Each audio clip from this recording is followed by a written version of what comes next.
Mga kapuso, ninakawan na pinatay pa ang isang motorcycle taxi rider ng pasaherong nag-book sa Maynila papuntasan ng Cavite. Pero hindi pa nakontento ang suspect na nangikil sa misis at kapatid ng biktima. Nakatutok si EJ Gomez. Exclusive! Nagluluksa ang pamilya ng 35 anyos na si Renren de la Viga. Isa siyang rider na hinold up at pinagbabaril ng nabook niyang pasahero gabi nitong July 9. Ayon sa pulisya, nagbook ang lalaking pasahero mula Tondo, Maynila patungo sa Carmona, Cavite. Doon na raw hinold up at pinagbabaril ang rider na humandusay sa gitna ng kalsada. Ayon sa Carmona Police, una itong inireport sa kanila bilang hit and run incident. No one confirmed, one naman reported na may narinig na putok. Si area ma'am is medyo malayo sa mga kabahayan. When na-process po yung crime scene, meron pong nakitang basyo ng bala at meron ding nakitang bala na hindi pa pumutok. Nakabulagta po siya sa gitna ng kalsada. Wala nang buhay. May butas talaga siya sa sentido. Tapos wasak yun dito.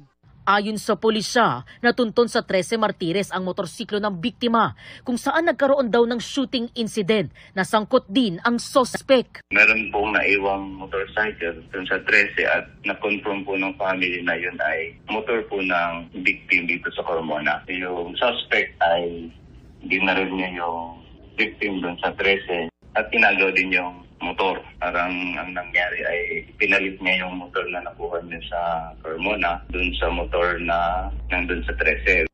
Hindi makapaniwala ang asawa ni Renren na nagawa pang gamitin ng suspect ang ninakaw na motorsiklo sa isa pang krimen. Kwento niya, nakachat pa niya ang kanyang asawa bago bumiyahe ng Carmona. Pasado alas 12 ng madaling araw nang mag-chat daw muli ito. Pero ang kausap na pala niya, ang lalaking pumatay sa kanyang asawa.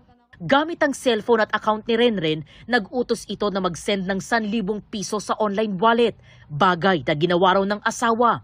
Nagsabi rin daw ito na nakasagi siya ng motorsiklo sa bayan ng Naik. Nangulit pa raw sa paghingi ng pera. Doon na raw naghinala ang asawa. Nasa barangay daw po kasyahan. Tapos ang sinend niya pong picture sa akin is yung motorsiklo niya po, na naka-open po yung compartment ng motor, tapos yung gamit niya kalat-kalat. Tapos doon po talaga ako nagduda. Tapos yung picture niya po is parang yung roll up lang po na nakasarado ng tindahan. Kaya sabi ko, napaisip ko, hindi ganyan yung itsura ng barangay. Inisip pa raw niya na baka nahack ang account ng kanyang mister.